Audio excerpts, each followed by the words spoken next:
Okay, so basically what I actually want to share is that, do you remember I recommend you this book, The Lean Startup? Yeah. Have you read it? No. Oh wait, I think I got a summary. And have you read that summary? No. No,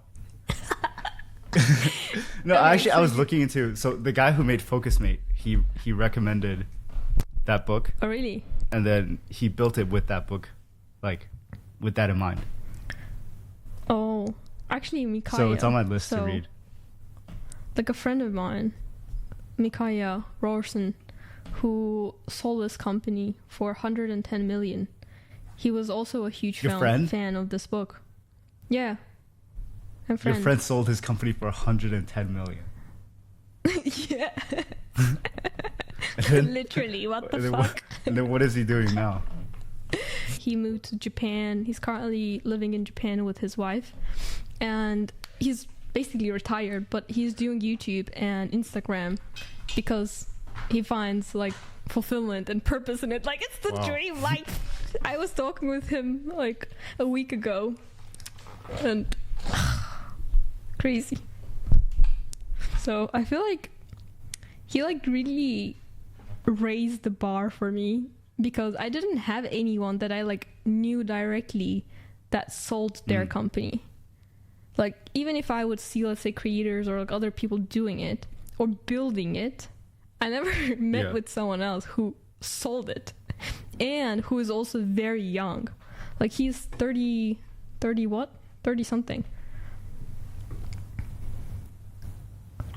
That's pretty impressive. Do you want to retire at a young age? I don't think I will ever retire. I just want to be able to retire anytime I want. So after talking with Mikaya, I don't know actually what my goal is. So I think the first milestone... It changed your perspective? Yeah, it changed my perspective a lot. In a sense of... Like, I never thought about it.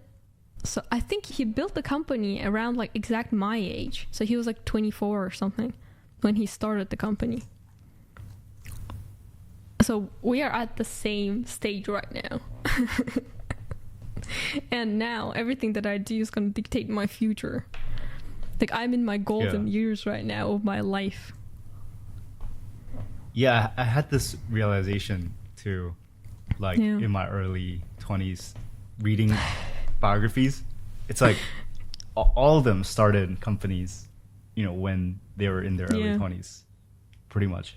Whenever I would read, like, let's say some successful people's biographies and stuff, like, they did something cool in their teenage years and they were like someone successful. Okay, I've done that. That's in my pocket. But the next one is the scaling part. Like, everyone that is super successful today, whether they're famous or not, did something super cool and at very high scale in their 20s. Or they were like building the ground for it and then they were exiting in their 30s or something like that. Yeah. But the thing with YouTube and being a YouTuber is that you cannot exit, really. It's like nobody's really done that. You cannot exit the channel, but you can create something, a brand, or you can create a product, and you can exit it. Yeah, exactly. Yeah. And also, I think, like, do you know Oliver Brocato? The guy who was selling sex chocolates? Yeah. Yeah. So, for example, random idea that popped into my mind was that, like, basically how he went viral is that he was using lots of UGC creators, and instead of sponsoring them, he would hire, let's say, like, few people, let's say 2K for 30 pieces of content every single day they're going to post. They're going to create one piece of UGC content, and they would have multiple accounts on TikTok for Tabs, their chocolate brand. And that's how they distribute it, basically. And they would create affiliate programs. And they still use content to get traction, but he wasn't necessarily doing it himself. He wasn't the creator himself. And what I was thinking was that, okay, so let's say if I would build a digital product in the early stages, because I don't have the capital, I could do the marketing myself. But as we progress, if I make the digital product not tied to necessarily me, but the core principles that I have for life and my systems without my face on it, I could scale it using like content, because I know how content works and how much to pay, what kind of things work, etc., etc. So I could still use social media to scale that, and I probably understand it way better than people in their 30s, 40s who have never touched social media anyway, because I'm in the game. Yeah. So I think that strategy is pretty popular on Twitter. I see a lot for scaling apps. In terms of like having UGC content, I think that's like one of the current metas to make viral products or apps is like UGC content on TikTok. But I think it's different when you already have an audience versus like these people who are entrepreneur are like just business creators first, and they don't have an audience, so they just want to have random people and have volume in seeing it. What if you do both though? So for your audience, you target them. But let's say, especially because I'm on YouTube, but I'm not on TikTok, neither on Instagram very much. Like I don't really post anything. So I don't really have an audience there. So instead of me building that audience, or I could still keep building the audience, but there could be UGC creators that would also create it so that we capture both audiences and create an instant content loop. So non-aware people find a product, they come to my channel also, but also people on my channel go to the product. So it's like an ultimate cycle. But in terms of like creator products in history on YouTube, like all the most successful ones are very tied to the creator. And even if there are like UGC content, like with Mr. Beast, they're still very tied to the creator. But what if it's a digital product? Or let's say, like in my case, I'm going to relaunch my Notion template. And basically that's the whole reason why I brought up this book that we never talked about, that we haven't talked about yet. Basically, anyway. Yeah. Let's say I am working on my Notion template system, and my short-term vision is to make the Notion system the best and also scale it to a few million, and then turn it into, I don't know whether it's an app or whether it's just something, and then scale it from there. But for a Notion system, I don't think my personal branding is that necessary. So obviously you need to learn the principles and stuff like that. But I don't think it's the relationship with me personally. Because let's say if I would tie all the features into different stories that I have and that other people can have, and also let's say UGC creators might also have, because it's that you don't really change the UGC creators. Let's say you have like 3 to 4 UGC creators that keep creating content for you. I could find the right fit for, let's say, the audience, and if they also have similar experiences, then would it not work? I think it could work, but then I think it would work, like either way, it would probably work better with the trust behind a person. I mean, yeah, of course. Like that's why I'm going to be still in the part of it, but I'm just talking about the day-to-day operations. Even if, let's say, the conversion, let's say, becomes a tenth of it or something like that. Yeah. If the amount of hours I need to put in like decreases by huge means, then it makes sense. Yeah. But what is the total addressable market for a Notion template? Like how big is this market? I think it needs to be reframed though. It's not a Notion template. It's a system that is built in Notion. Okay, but what is the total market for that, to buy that? Because like my mom's not going to buy a Notion template. But I actually don't know. But I think it's actually an easy issue to fix, because it's not about how we deliver it. It's about the mechanism. So it doesn't have to be Notion. So at first it can start with Notion because it's easy and it's easy to distribute. We know it well, but we could build in other apps, or it can become a journal. It can become this thing if let's say there's a cap and we reach it and then we no longer can grow, then it can be a physical thing. It can be a downloadable thing, or it can integrate with other apps. So I don't think that's an issue if I succeed. I've kind of like gone down this similar thought loop. I don't know if it's a loop with the life tracker system, because like that is the most viewed video on my channel, and it is linked to a digital product. And then a lot of people have reached out to me like wanting to help me build like a physical journal or an app or a course or a newsletter.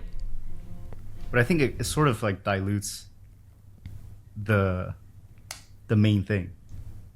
Because when I look at like a Second Brain or a bullet journal, it looks very diluted. That there's so many things going on. Like there's like a cohort, there's like a newsletter.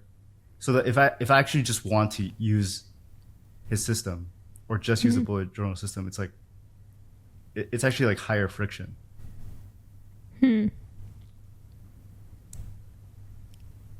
I think for that, I'm gonna start talking about the book.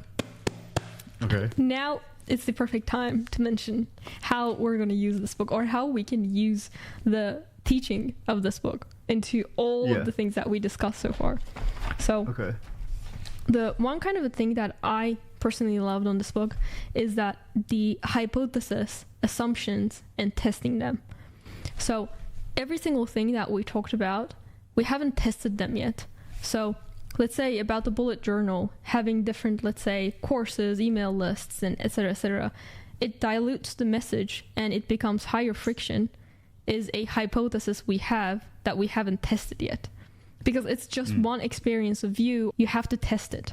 And to test it, then you basically decide what metrics we're going to test and how we can conduct it in the fastest way possible. Yeah.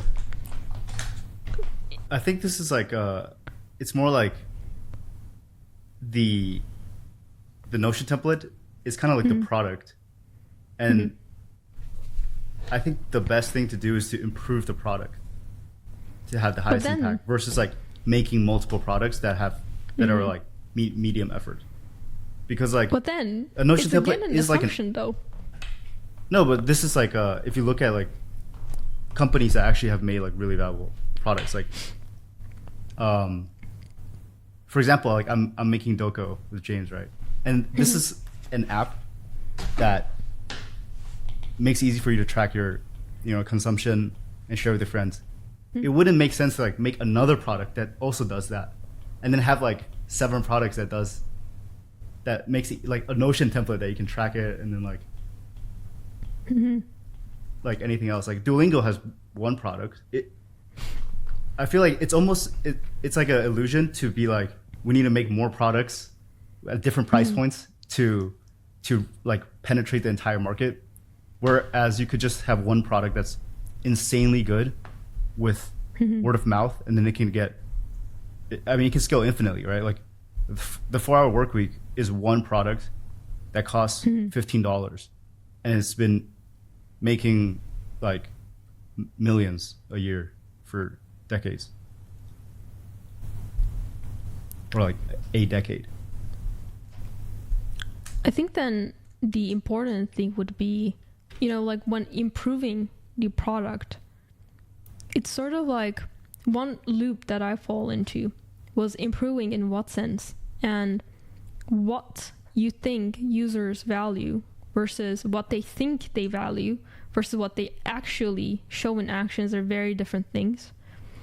Because most users usually don't realize basically what they like about it, or they might think that they like it, but they actually never use it, etc., etc.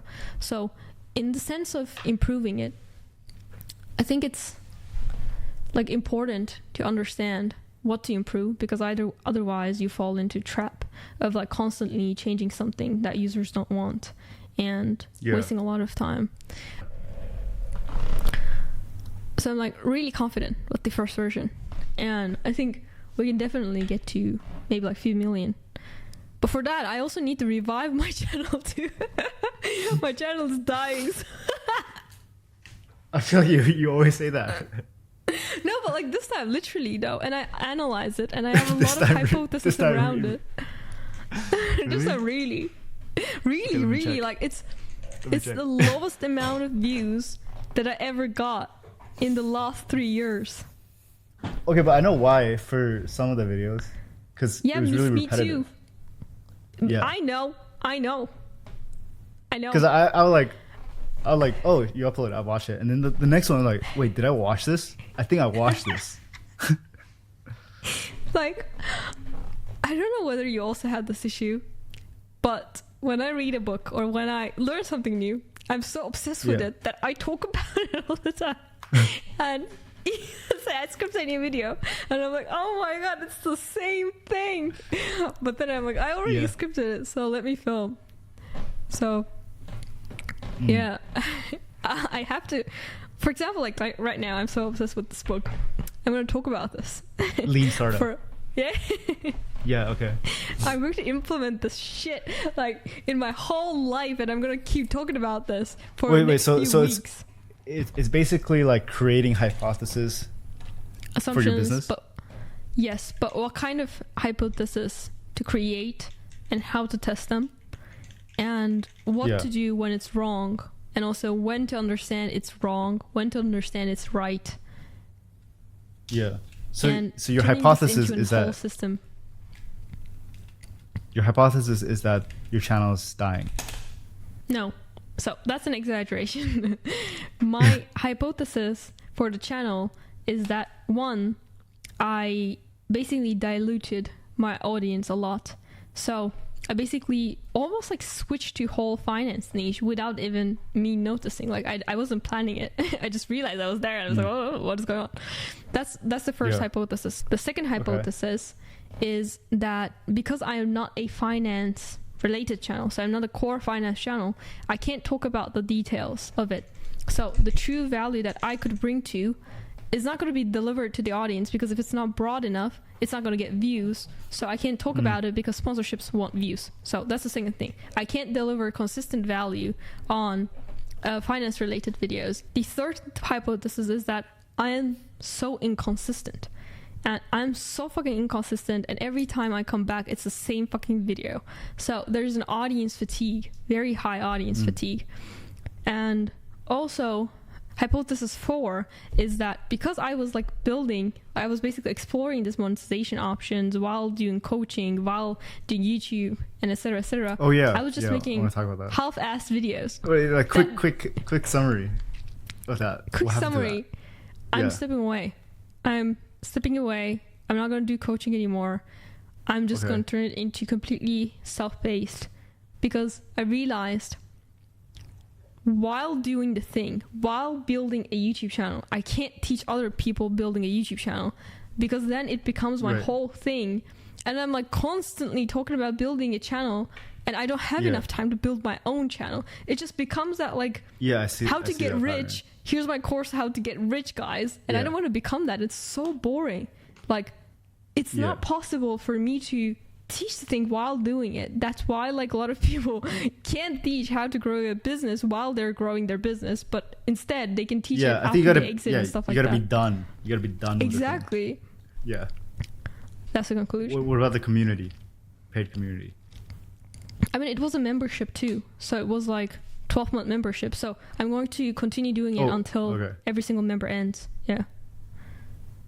Okay, that you're stopping that too, because that was semi-passive, right? Yeah, I'm stopping that too, because like for me to give a really good feedback to the students, I have to study like their channel, their niche, their audience, their goals and stuff like that. And even let's say me answering that question takes 10 minutes on the call. Prior to that, I prepare for that call. So total amount of hours I spend is just too long that I could spend for other things and build other products. Yeah. I did like a little bit of YouTube consulting last year. And when? I had a link, a Calendly link, and then, people could book and pay, and that was it. You didn't tell me. I think I told you. No, because I like to do like a experiment before committing to doing it. So I also tried the community with my other channel, like a smaller audience. Yeah. and both were quite draining. Yeah. For me, it like takes away from the thing I actually want to do. Yeah, like I personally love doing the weekly Q&As. Like it's really, really fun. But the issue is that it just takes a lot of time, and for me to actively promote it, then I have to keep making videos about it. And so that's the issue. So I think if, let's say, someone could bring me the students, like if someone would do the marketing part, then I'm actually fine with doing weekly Q&As. It's just that I have to promote it, and the promoting part just takes a lot of time and effort that just takes me away from creating other types of content. So that's the issue. If you had a Calendly that was passive, like people would book it. Yeah, but then like on the Calendly, like I like to think before our call though. First one-on-one call that I had with my students, it's just me asking questions. Like shit ton of questions, and I get a lot of info, and then I sit and think for like few days, and I'm like, okay, so I have this assumption, and then I'm going to share with them what they think. So what is the new monetization method? New monetization method, hold on, was I not talking about my YouTube channel death hypothesis? So continue with that. so yeah. And then also your new channel. Yeah, so also talk about your new channel.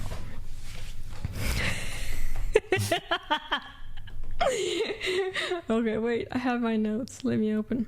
New channel. What do you want to know? My hypothesis around it? Yeah. Or and then why I do the goal it? With it. The goal with it and stuff. And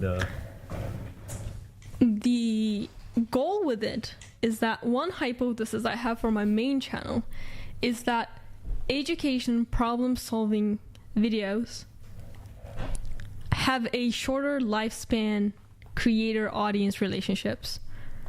So as long as someone gets enough knowledge or solves their problem, they are not going to watch the video. So they might watch here and there, but the frequency is going to drop significantly. And even though it's fine, because there's going to be always new people coming in, and in educational space, you can reach the new audiences quite easily. That's fine. But in terms of that like loyal audience and me building, let's say, whatever I want in the future, and being able to say that, okay, I have this amount of people going to try no matter what, then it's not enough. And I also quite like the feeling of a community, because when I was like posting more lifestyle content, I was like more posting raw kind of content, the amount of comments or the type of comments that I would get were more personal, more detailed. They would share about their lives, they would share their opinions about what I say and stuff like that, and I really enjoyed that personally, especially because I don't hang out with anyone in real life. That's just like my community, that's just like my company. I go to the office and I hang out with my coworkers or something like that. So anyway, so my second channel hypothesis is that if I don't make it super polished, and if I talk more freely, almost like I talk to you right now here, then it's easier to build a personal connection, personal relationship. And it's easier to watch, I think, after you solve that problem. Because let's say like censorship, not giving any creator's name, but I am not able to watch their main channel because I'm not their target demographic. Okay. Yeah. But I'm able to watch their second channel. I know who you're talking about. Yeah. But let me confirm if you sent it to me. I did. Exactly. This is the person I was thinking about. But basically, but I am able to watch their second channel because it's more raw. It's like a conversation. It's almost like I'm listening to them. Yeah. I also watched some of them. Pretty interesting. Yeah, it's like with a friend. Yeah. Is it a friend though? It's like insulting me. I'm just watching and I'm being attacked for like the whole. Yeah. Okay. But I think that I would perceive him. I would perceive that person as that kind of a friend. They're like, oh, we're hanging out, and they're just like, You're dude. Exactly. But like more of like the format, it just feels more raw. It just feels more like conversational, I would say, at least. So what's the, like, what would confirm or deny the hypothesis? So I'm going to try few types of videos that I cannot disclose right now, because then the whole meaning of hypothesis would not work, because if someone sees this video, then they know why I'm doing that video, so it would not be unbiased video. Anyway, okay. So I basically have 5 different videos that I'm going to test. All of them have a little bit of different format, a little bit of different content topic, and then I'm going to look at the engagement and conversion rates. Yeah. But I think the conversion is not that useful as a metric, because why? It is though. it's like the people watching it, they're not a perfect fit for that. Like the same as how like Alex Becker, he was making like self-improvement content, but then his company was like for ads tracking, so only entrepreneurs. So it's like it's a small percentage anyway. And also, like, people don't necessarily buy immediately unless there's a discount. So it's hard to track it. But like, we can still track it with other types of content though. So because we are tracking with the same kind of content, same around the timeline, and we are looking at the engagement and conversions. Yeah. So are you still gonna upload on the main? Yeah, weekly. Also on the sub weekly. Like right now I'm waiting for a sponsorship approval. Yeah. But yeah, so I couldn't post last week. I was supposed to post yesterday and it would be weekly but the sponsorship didn't get back to me. So this week 2 videos, next week 2 videos, 2 for 4 weeks, and on the sub every single week. Yeah, crazy. And you aren't gonna do any sponsorships on the second one? On the second, no. On the main, yes, but on the second, no. Because when a sponsorship gets involved, it's just the whole timeline gets longer. Especially if your rates go up, then there are more people involved in that sponsorship, like basically approval, that it just take ages. Yeah. So I actually want to reduce my rates for sponsorships to give me more freedom. And what I'm thinking is that reduce sponsorship rates, even give low sponsorship rates, but do more high frequency and be more flexible with terms, because I'm so, let's say, affordable. Yeah. But then I think that dilutes your impact. Because you have so many sponsors that any one thing you promote has less say. Like, there's less sway. But I'm already, all of my videos are sponsored though. Like, or they're already that way. Yeah, but it's gonna be. I want to reduce the amount. It's gonna be worse because you're gonna be uploading more. Oh no, not all of them are gonna be sponsored. Oh, okay. Like the rate would be, I want a double amount of sponsorships to non-sponsored. Yeah. Let's say like 4 sponsored, 4 non-sponsored, and ideally it would be 3 sponsored. Let's say like 4 non-sponsored or something like that. Yeah. What is your highest business expense with YouTube? Editor. My trading license in Dubai. Oh, to operate a business? Yeah, I mean, it's not expensive. Or to sell stuff? Oh, okay. It's not expensive. It's just that my visa is tied to my business, and for my business I need a trading license that I pay to the government, and I renew every 2 years, and I pay for that money. And taxes. And I also think of like my home here as also a business expense. So if I cover these things, then I'm pretty much like if I really have to, I can edit my videos anyway, because at some point I was editing them and I was publishing 3 times per week with sponsorships.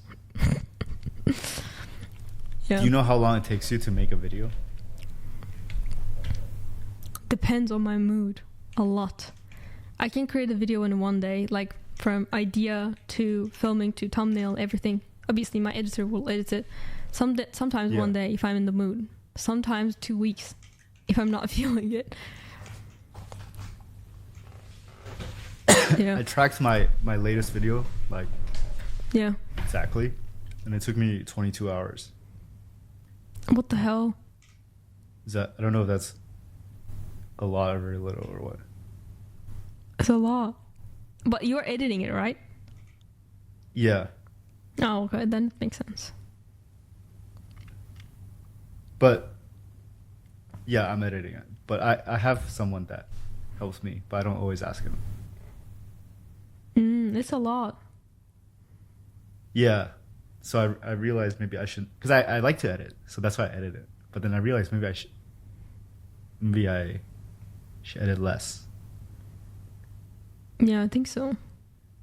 I think the question is, what's the ROI of that you editing? So obviously if someone edits for you, maybe the quality would be less or you're not satisfied with it, but with that extra time, maybe you could make another video or focus on your product and stuff like that. Well, actually, I think sometimes they're like in many cases they're better than me, but then it's fast. It's technically faster if I edit. Yeah. Because I can go straight from filming into editing, but then the other I have to wait, even though I spend less amount of time. But the feedback loop is like slower. I think then, like what I'm actually want to do is I basically have 2 editors right now. But ideally I would have 3 editors, so I would I would film 3 videos, send them, and simultaneously while giving feedback, I could focus on the title creation, thumbnail creation. Yeah. Would you recommend making a second channel or no? If you're second channel, in your case, no. Because you're still in the growth phase. So you have to give your all in to your current channel. Yeah. But because right now, I don't fucking care about growing. I just want to get back to my old state. Which is what? What's like the state? 150k to 250k views. Consistently. But I think if you made a really new video, the next one, it would get that. Yes, but like consistently though. So basically the point I want to get back is that when I was most consistent, where I was like video after video after video after, I don't really have to worry about topics anymore because I'm so consistent. People found my content, they're loving it, that they would watch anything. It's like a habit. They're watching it as a habit. Yeah, exactly. So that's the point I want to get, like 150k guaranteed. Because right now, I have a core audience of let's say like 40k, 50k, where I could post anything and people probably watch. But I want to bring it back to the 150k. Yeah. And because like 150k for me was like, meh. Okay, 100k was like, it's underperforming. And 200k was like, yay, doing well. And then 300k would be like, oh my god, this video is like doing really well. Like, I was not grateful at I remember that time. before you would, I was getting like under 1,000, and then you would get like 100,000, and you'd be like saying your video flopped. Is this karma? Maybe. You had some videos with like really bad packaging, and then it still got like decent views. Excuse me, which one of it? Okay, there's this one. I literally, I was so bothered by the package. I fixed it and I sent it to you, and then you didn't fix it. You didn't upload it. Like the 9 Japanese philosophies to become self-disciplined and stop procrastinating. Look at the hand. Yeah, it doesn't matter. The hand's detached. And what? It's like it's scary. It's like a ghost. But like no one looks at it that closely, and it was a very underperforming video. Like typical performance says 310k views to 720k views for that one. Like oh wow. Yeah, like typical performance. So it's below typical performance. It's like gray. Yeah. But now that would be green, right? Now that would be green because it's based off the last 10, right? Yeah, exactly. I swear to God. Like my typical performance in first 30 days was 165k to 235k.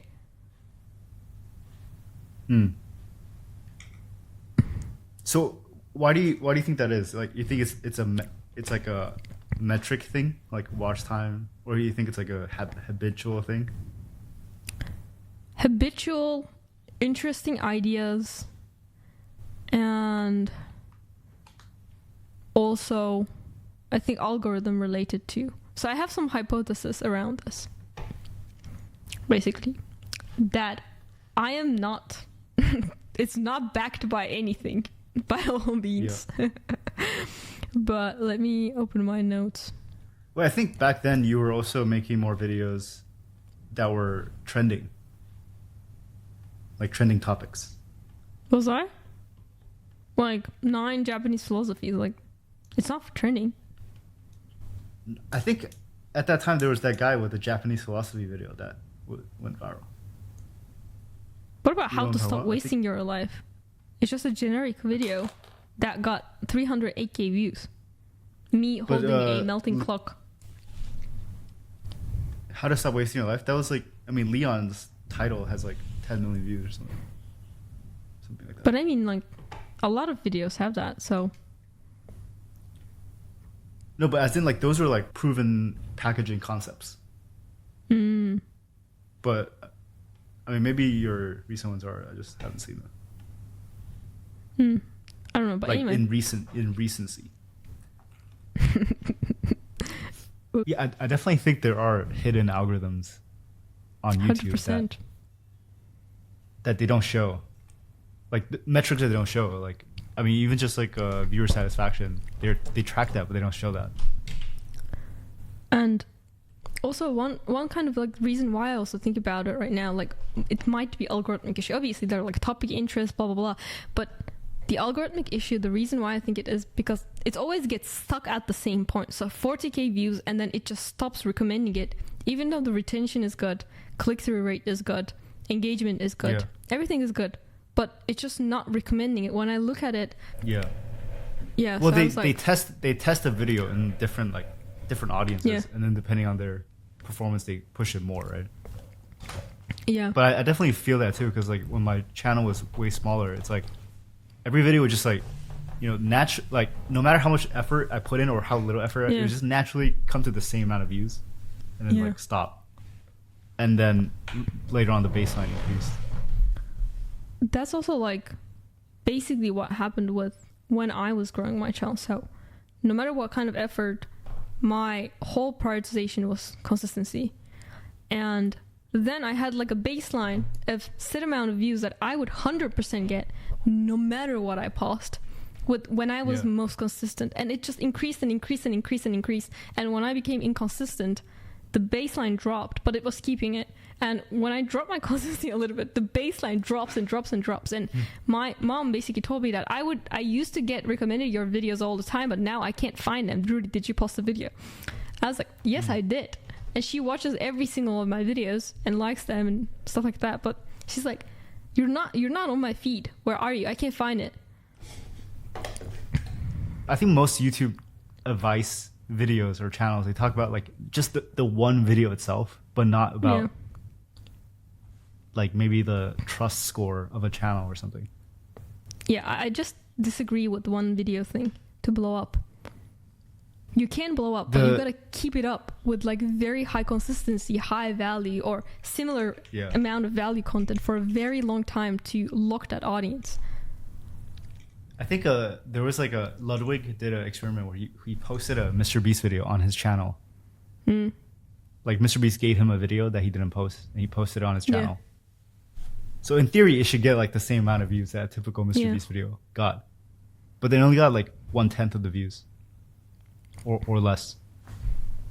But also maybe Ludwig's audience doesn't match with Mr. Beast because the initial sort of like, let's say, experiment group is also important. No, it matches. It has 17 million views. It's like his top video on his channel. Oh, I see. But it's not like it's not 100. Yeah, it's not like 170 million. It's like 17 million. Yeah. So. Right, and plus like his. Like the test group is large enough, right? Like 17 million. It's like the test group is so massive that it should also go viral. Yeah, and even if it didn't go viral immediately, it could reach to the right audience if YouTube algorithm was working the way that YouTube describes. I mean, I mean, it is viral. Like it's 17 million views, but it's not like. But like for his channel. Like it's not like Mr. Beast viral. Yeah. So my hypothesis, obviously, change the topics, align with audience, better ideas. So you're gonna stop the finance and YouTube advice? I'm going to slowly transition from it and lower the frequency, lower, and then stop it completely. And maybe here and there I might talk about, like, every single New Year's, I might talk about it, how to start a channel. Okay. Yeah.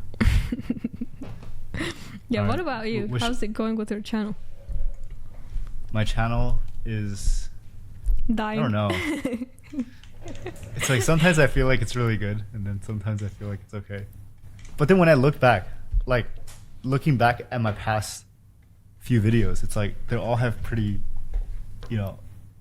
incredible views for me. Yeah. Because like I feel like I'm still stuck. They're really good. I'm still stuck in like because I was like posting on my like Japanese learning channel for like years with like 1,000 views. So I'm like still stuck in that where it's like each one of these I'm like, this is amazing. I mean, it is amazing though. Yeah. You get really good views, especially like for your subscriber count. The ratio is really good. Yeah. I don't know. Sometimes I see like other channels with a lower subscriber count, and then they have even more. But so is it consistent am I doing though? Something wrong? I don't know. Because like, you gotta look at the. I don't know if they're consistently posting, but then they have like consistently, like sometimes views. like 1-to-1 or like more than their subs, but that's kind of rare. And they're usually like entertainment.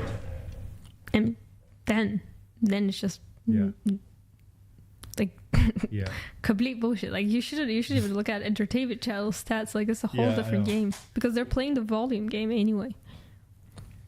Yeah, but yeah, sometimes it's hard to like come up with the topics, like balancing a topic that might do well versus something I want to make. For example, it seems you post a shit bunch of videos so that you have time for both. And sometimes the video you want to make that you're not sure takes off.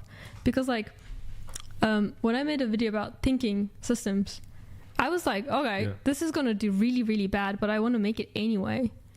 And it got like 107k views. That's why I landed on hypothesis, because I have to test fast. Because I feel like I am dying day by day. I feel like this is so common in all the like productivity self-improvement space. What do you mean? Channel dying? Like I mean, not dying, but just like not like what it once was, and then people make a new channel. I think it's like popular in quite a lot of educational channels, not even just only productivity, in my opinion. Everyone has their peak and then they settle down with core audience. But isn't it like for majority of YouTubers, there's a growth phase and then they're just settling down? How many views not the people at the top. The people at Sam Solik is I think his went down by like 90% or something. I remember he was getting like 1 million views a video. Yeah, now he's getting like 60k, 200k. But isn't he posting every day? Yeah, it's just he's posting every day. So yeah. It went down because it was his peak basically. But like people at the top, like who, for example, productivity space top would be Ali, and he also is not at his peak anymore. Like I remember Ali would always get like 500k, 700k. Because at some point I was getting more views than Ali was doing in every videos, and I was like, oh my god, is this my peak? Is this the end gonna begin? Yeah, and like Ali is also, or maybe it's like just the market itself is more saturated for this type of content. But then, like, how many productivity-related YouTubers are there? Like, because I wanted to basically create a Notion database, like, for library of creators, but a lot of people stopped posting that I don't have anyone anymore in my bucket list. Like, what is going on with the self-improvement productivity space? Like, OGs are all not active. Who is the big self-improvement productivity YouTuber right now that you know? Like, a big one.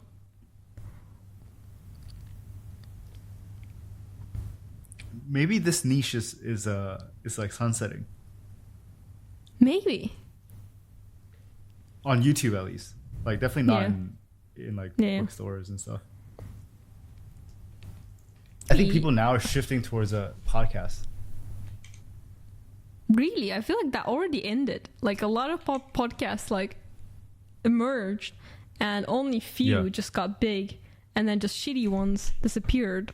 I'm saying this while we are recording one. Yeah. No, but as in like this was a recording. Yeah, we should probably address the podcast and then put it in the beginning or something like we're doing this today or something. Or no. Yeah, dude, the biggest is Diary of a CEO. That's the biggest self-improvement channel. But it's a podcast. Yeah, but it's a podcast as a result of this is what the market wants. Like originally he's just talking, right? Doing talking head or something. He? No, he deleted he deleted all the videos from 0 to 53. Oh. But if you look at the first video, it's just him talking, I think. So and then like Chris Williamson too. Like his channel was like he had a podcast, but he also had like talking head. He had some vlogs, and then it's kind of like they were driven to a podcast. Like they optimize, right? And they're like, a podcast is a bucket, and then like, the podcast is so much better. They just keep doing a podcast. Is Chris Williamson doing well? Because he has so many videos that I can't even contact the data. I think he is. But, like I went to a Spotify event, and they were saying how he's like one of their biggest like podcasts. Like on Spotify, on YouTube, because he's like not doing as well as he used to do. I think. Yeah, but but I think that's because he posts like all the clips on the same channel too. But still, like the long forms, though. Let's say, like for 2-hour long one, like in the past, it would get more views.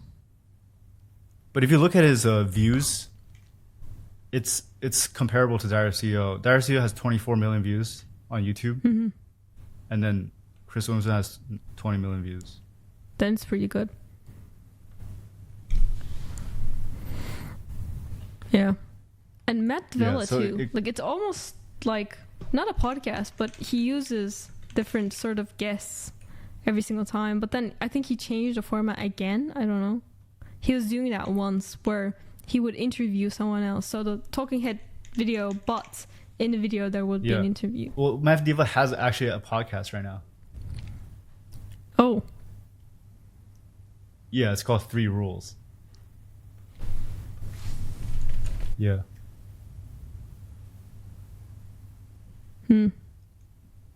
But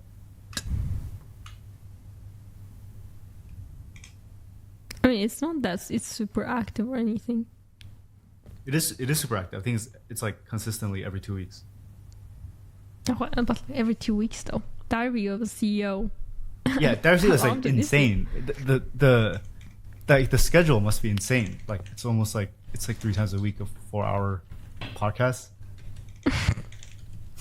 Yeah, I would be sick of it. Yeah, I was watching this one podcast. I'm like almost 90% sure that he had an all-nighter to do that podcast. He looked like he was dead. And then the questions he asked was so bad. And he even apologized in the comments. He's like, "Oh, sorry for putting up with my tired self and whatever." Oh my god! Imagine like you get interviewed and it's the like the worst. Yeah, but he has like some insane. It's like it's pretty inspiring actually. Like I was watching a interview with him on Forbes. Yeah. He has what insane consistency. Yeah, and then like just the systems he set up to have that. Yeah, actually, productivity related space going down is a good hypothesis actually to test.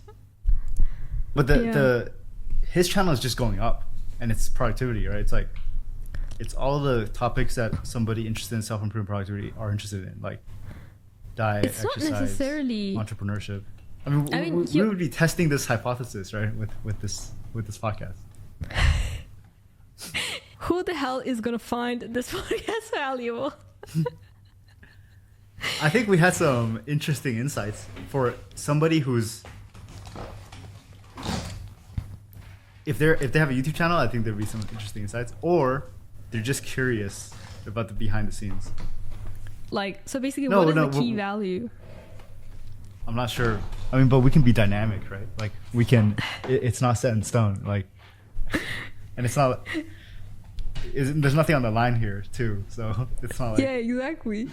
So yeah, overall value, like what we could bring to the table. I think for YouTubers, anyone having a YouTube channel, wanting to start a YouTube channel, is very, very interesting. Especially also like educational space. But also like the topics that you and I talk about naturally would be interesting to like a specific personality type, I think. Yeah, I think so. I would agree. So someone could just listen to this when they're working out or going for a walk. And what is our goal though? Like, what are we trying to do? And also editing. Like, it's fine if you would just go through the script, just delete the parts that we don't like, and then publish button. Yeah. I don't want to do anything more than that. Maybe we can have a volunteer. Oh, that would be nice. But then we have all of our conversations without any censorship. No, so how about we cut it first? We cut out the bad stuff. I see. And then it gets sent. Yeah. And then our unedited versions will be published on YouTube.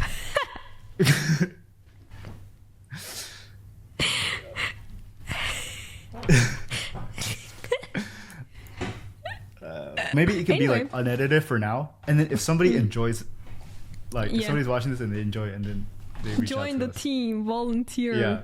And then what are our metrics? So what would success look like for us? Let's say we don't mention it anywhere, and we just open a new channel and post it. I mean, on YouTube, the only metric is views.